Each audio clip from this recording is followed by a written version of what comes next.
Buenos días a todos. Comenzamos ya esta tercera sesión formativa anual que mantenemos desde el Comisionado de Transparencia de Canarias con el sector público de la Comunidad Autónoma. Antes de dar la palabra a Antonio Llorens, quería simplemente presentar, sobre todo para la gente que no nos conoce, porque somos la institución más pequeña y más joven de la Comunidad Autónoma y no todo el mundo nos tiene bien situados. En noviembre el nuevo Estatuto de Autonomía nos colocó ya, estábamos ya en el Parlamento, pero ahora nos dio el rango que tiene la Audiencia de Cuentas, que tiene el Diputado del Común, que tiene el Consejo Consultivo como órgano auxiliar del Parlamento, en este caso encargado de dos funciones fundamentales. Una, el amparar a los ciudadanos a los que las administraciones no les dan la respuesta que solicitan a través de resoluciones expresas y únicas. Y, en segundo lugar, el tema que nos trae hoy a esta casa, que es el control y evaluación de la publicidad activa que cada institución y sus entidades dependientes hacen a través de sus portales de transparencia. Es el tema en el que vamos a concentrarnos hoy, aunque quería abrir un microcapítulo dedicado al derecho de acceso para resolver algún tipo de dudas. Y antes de entrar propiamente en materia, le paso la palabra al viceconsejero de Administraciones Públicas del Gobierno, Antonio Llorens. Buenos días. Primero, disculpar al consejero que estaba en una reunión y no ha podido llegar a tiempo. Se ha retrasado y él quería estar presente y bueno, nos ha dicho a la Directora General de Transparencia y Participación Ciudadana del Gobierno de Canarias, que nos acompaña, y a mí, que supliéramos su ausencia.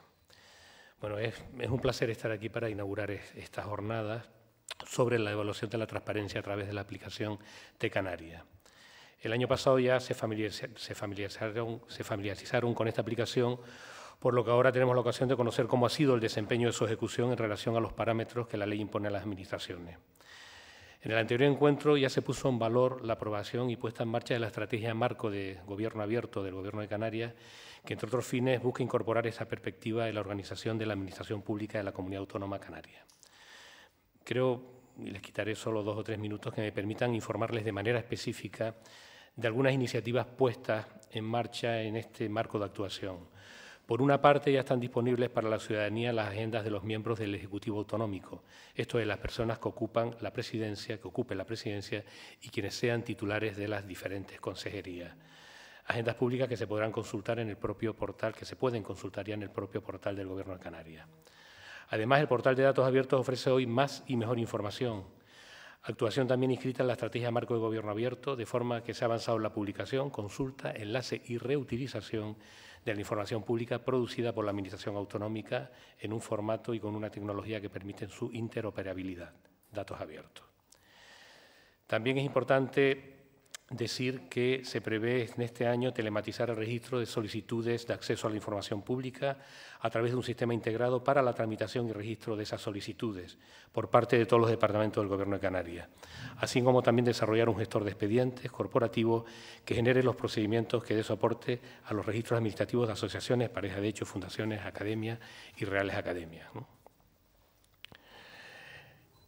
En el 2018 y también en el ejercicio en curso hemos venido desarrollando otras actuaciones, pero estas que he mencionado me parecen las especialmente relevantes para el foro que aquí conformamos, ¿no? Es evidente que la transparencia es fundamental en el ejercicio de la actividad pública, pero no per se, no tiene mayor interés el ser más o menos transparente, ¿no? El interés tiene que ver con un nuevo concepto de democracia que viene ligado al concepto de democracia deliberativa, por lo tanto de democracia colaborativa, ¿no? Las administraciones públicas no se pueden seguir comportando como lo han hecho hasta el presente. Tienen que ser administraciones públicas no solo abiertas, sino administraciones públicas que también permitan que la ciudadanía colabore, coopere en el diseño de políticas públicas. Y efectivamente hay que transparentar en el sentido de qué hace el representante público, el gestor público, con quién se reúne, por qué toma unas decisiones y no otras, ¿no? Y permitir que se evalúe si esa decisión que toma está tomada en función de la presión de algún grupo de presión o lobby o no. Esto, digamos que le da a la democracia un valor fundamental, ¿no? Y la transparencia no es algo que se pueda plantear de manera independiente. La transparencia es algo que se tiene que plantear dentro de un concepto de gobierno abierto, ¿no? Donde está la colaboración, fundamentalmente, la participación y también donde está la auditoría, por llamarlo de alguna manera, de las decisiones que toman los gestores públicos, ¿no? Esto es elemental, ¿no? Y quien nos evalúa está aquí, que es el comisionado de transparencia, ¿no? Y digo esto porque estoy especialmente sensibilizado con nuestra cuestión, ¿no? Es muy importante ser transparente, pero también es muy importante ser transparente con respecto a quién nos evalúa, ¿no? No podemos permitir lo que está sucediendo en el presente, desde que yo llegué al cargo, no podemos permitir que algunas personas externas evalúen, ¿no? Evalúen sin ningún criterio. Voy a poner un ejemplo muy sencillo, ¿no? Cuando nos llama alguien y nos dice, mire, yo tengo un índice de transparencia y usted tiene un 3,2. Bueno, ¿y quién es usted? ¿Por qué tengo un 3,2? No se preocupe, mire, yo le hago un plan de actuación y usted va a mejorar en el índice de transparencia que mi empresa, que es una empresa privada, le ha otorgado, ¿no? En este sentido, las administraciones públicas, sean ayuntamientos, cabildos o gobiernos autónomos, tienen que tener muy claro que hay algo que se llama transparencia internacional y en el caso de Canarias hay algo que se llama el comisionado de transparencia. Porque si entramos en el mercadeo de determinados, entre comillas, chiringuitos que pueden montar determinadas personas a título privado para evaluar y poner nota a diferentes administraciones públicas y luego tener empresas paralelas que hacen trabajos para mejorar, entraremos en un mercadeo muy peligroso, ¿no? Muy peligroso, insisto. Por lo tanto, al estar aquí también quiero reconocer el trabajo del comisionado de transparencia, al que sufro en ocasiones, pero eso es bueno, ¿no? Porque es un órgano independiente que depende del Parlamento y que nos obliga, no solo la ley nos obliga, por supuesto, pero el tener un comisionado que nos evalúa, yo diría que más que nos evalúa, que nos audita, porque nos ayuda a mejorar, es muy importante, ¿no? Por lo tanto, ojalá sea muy productiva la jornada y les deseo lo mejor. Muchas gracias. Muy bien. Pues antes de entrar propiamente en materia, gracias, Antonio. Antes de entrar propiamente en materia, quería enmarcar un poco el ámbito de actuación de lo que es el Comisionado de Transparencia de Canarias con el atrevimiento de unos versos que voy a tener, ya les digo, el atrevimiento de exponerles aquí en pantalla y que tienen que ver con esa frase de que les pongo en la transparencia de que como lo contamos cuenta, es decir, importa cómo lo contamos porque no vale decir ya lo expliqué en la memoria del presupuesto, en la cuenta general o ya está en cualquier informe de 1000 folios que cuelgan en cualquier web. La Ley de Transparencia lo que ha querido es crear una estructura sencilla, diremos ordenada, de contenidos mínimos informativos a los que el ciudadano o el periodista o el sindicalista o el funcionario pueda acudir en cada portal de transparencia y encontrar rápidamente el mismo dato en todas las instituciones que lo desee o en todas las entidades públicas, ¿no?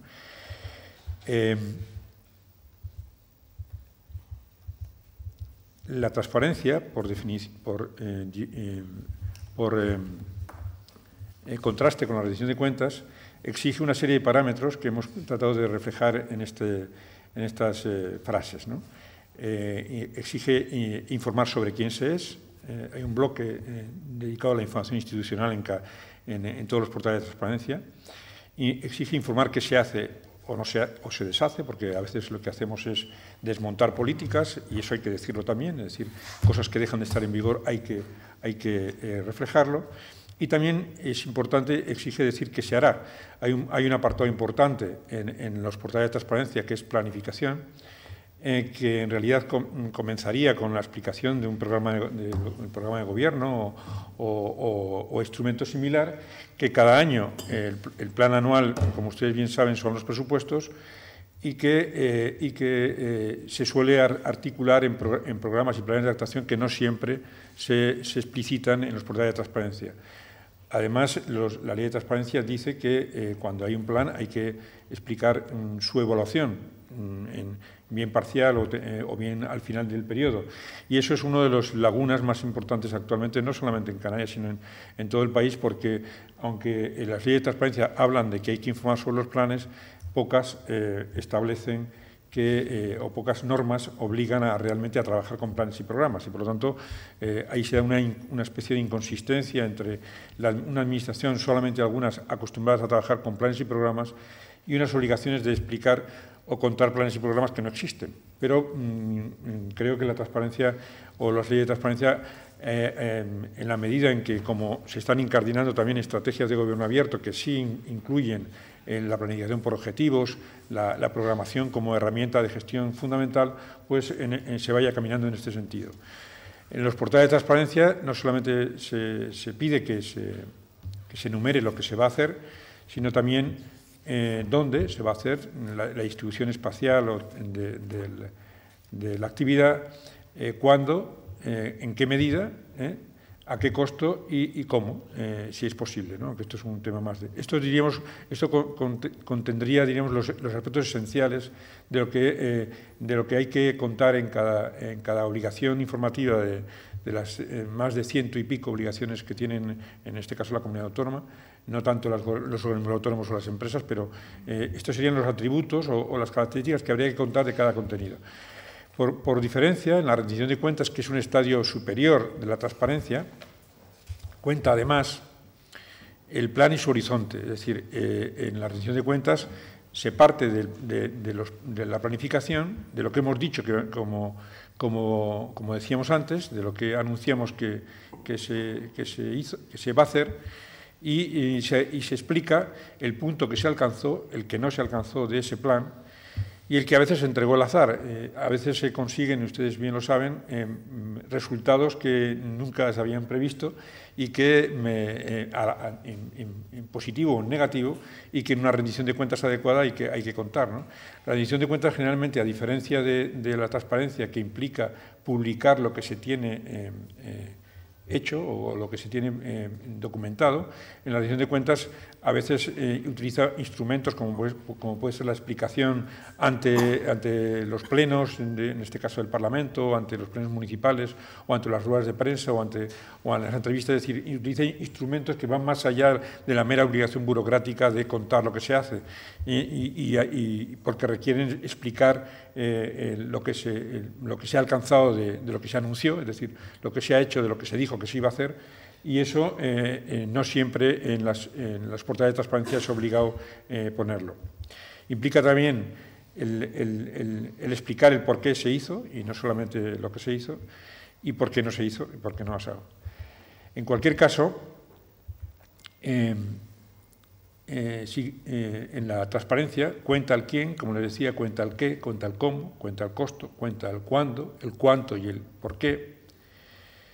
Y si falta la transparencia, diremos, lo que obtendremos en la actividad pública o en las webs públicas es pura apariencia, porque en realidad, cuando no hay transparencia, generalmente las instituciones muestran solamente lo que quieren que se sepa o la imagen que quiere que cada institución se tenga de ellas, ¿no?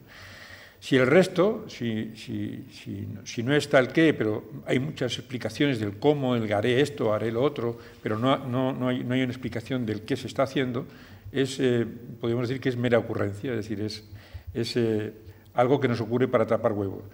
Si hay un exceso del qué, si decimos que estamos haciendo mucho más de lo que hacemos, es propaganda. Es lo que hemos visto en las últimas semanas, en general, a tutiplén en todos estos ámbitos. Es decir, cuando la gente generalmente presume, y eso lo hace fundamentalmente en campañas electorales, de lo que ha hecho.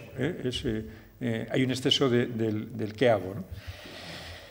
Y se alcanza la excelencia en este campo cuando todo se traza a instancia de quién se hace en la actividad, o sea, cuando, como por ejemplo ocurre en la actividad normativa de los portales de transparencia, cuando se queda perfectamente definido no solamente el primer borrador de una norma, sino quién interviene en ella, los sucesivos informes que participan en el mejoramiento de un decreto o de una ley, y cuando además aflora al final todo cuando se demanda. Es decir, esta última línea de alguna manera está dedicada al derecho de acceso. Es decir, si además de contar todo lo que antes hemos repasado, cuando alguien lo pregunta, se le contesta, es decir, se aflora el 90% de la actividad de la Administración no está en los portales, o más, no está en los portales de transparencia ni en la web. Digamos, solamente es conocible cuando alguien pregunta por él. Entonces, realmente la excelencia de la transparencia viene a constituir cuando se lleva a cabo un magnífico ejercicio de derecho de acceso, que es el tema en el que no es objeto de esta jornada, pero que me gustaría, siquiera, ya que en otros años ustedes han conocido al jefe de servicio de derecho de acceso, que era Pedro Pacheco, como ustedes saben, ahora es el presidente de la Audiencia de Cuentas, nos dejó, y desde el año pasado esa función la desempeña Teresa Casanova, que está ahí a la izquierda en la segunda fila para que le pongan cara, y el que, aquí, esta morena, pelo rizado que está aquí, a la que, bueno, aprovecho para presentar, aunque sea someramente, y a la que pueden dirigir, en cualquier caso, no solamente cualquier tipo de duda, sino también, sobre todo, cualquier tipo de consulta cuando, y sobre todo y especialmente, cuando les damos a ustedes, a la SURIP, audiencia ante alguna pregunta que no ha sido, ante alguna reclamación que nos hacen respecto a preguntas que no les contestan la SURIP, tanto del Gobierno como sus entidades públicas o sus organismos autónomos. Y nosotros, por sistema, porque así además dice el procedimiento de la reclamación, siempre les vamos a pedir a la audiencia, siempre les vamos a dar voz. Y en ese sentido, lo que me gustaría es que esa instancia siempre, en la medida de lo posible, la contesten siempre, ¿no? Porque no contestarla les deja indefensos ante cualquier recurso posterior. Es decir, si ustedes, por lo que fuera, no contestan a la petición de alegaciones, hay una resolución, es contraria a su administración en concreto, y luego quieren recurrirla, por lo que fuera, ante un juez, en muchas ocasiones el juez va a decir: oiga, usted no me venga ahora a contar argumentos, datos, detalles que debió de haber aportado en otro momento del procedimiento. Por lo tanto, el quedarse también callados cuando desde el comisionado se le pide una alegación, quiero que sepan, y se lo recuerdo por eso, que puede actuar en su contra si luego quieren recurrir esa decisión, ¿no? Y ahora vamos a pasar directamente al objeto fundamental de esta reunión, que es el que conozcan las novedades de nuestra herramienta de autoevaluación y evaluación. Pero antes me gustaría que tuvieran oportunidad ya de cualquiera de ustedes de plantear, sobre todo de este punto en materia de derecho de acceso, ya que está aquí Tere, si ustedes tienen alguna duda o alguna cuestión que plantear en materia de derecho de acceso, para que la tratemos antes de entrar directamente en materia. ¿Alguien quiere intervenir? Sí, no, después también. Muy bien, pues si no, se lo guardan para luego. Y sin más dilación, entramos en la presentación del aplicativo.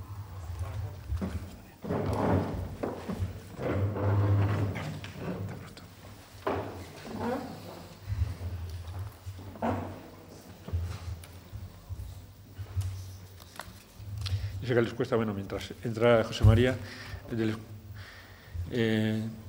si quieren hacer alguna pregunta respecto al derecho de acceso, que es ella, Tere, no todo el mundo la veían desde ahí. Un minutito nada más, solo comentarles, muchos compañeros me conocen como jefa de servicio de telecomunicaciones, llevando concursos de licencias de radio y televisión en presidencia de gobierno, pero en esta nueva etapa estoy aquí junto a estos tan estupendos compañeros y tan trabajadores que me tienen encerrada día y noche en este Parlamento, resolviendo reclamaciones. Y entonces, decirles solo tres cositas. Una, que cuenten conmigo para cualquier duda que tengan cuando les presenten solicitudes de derecho de acceso, porque el principal problema con el que nos estamos encontrando, el 90%, es que la Administración no contesta al ciudadano. Entonces, las reclamaciones están siendo prácticamente todas con su origen por silencio administrativo, y eso para nosotros es muy complicado. Entonces, lo primero que les pedimos, por favor, contesten al ciudadano. Y segundo, lo que comentaba el comisionado, cuando damos el trámite de audiencia para saber por qué no se le ha contestado o que se le ha contestado, el ciudadano no está conforme, que por favor nos contesten al trámite de audiencia, porque en el 90% de los casos no contestan el trámite de audiencia y no tenemos nosotros tampoco argumentos a favor, en este caso, de la Administración. por mi parte, resaltar eso, pero sobre todo que estoy a su entera disposición para cualquier cosa que me necesite.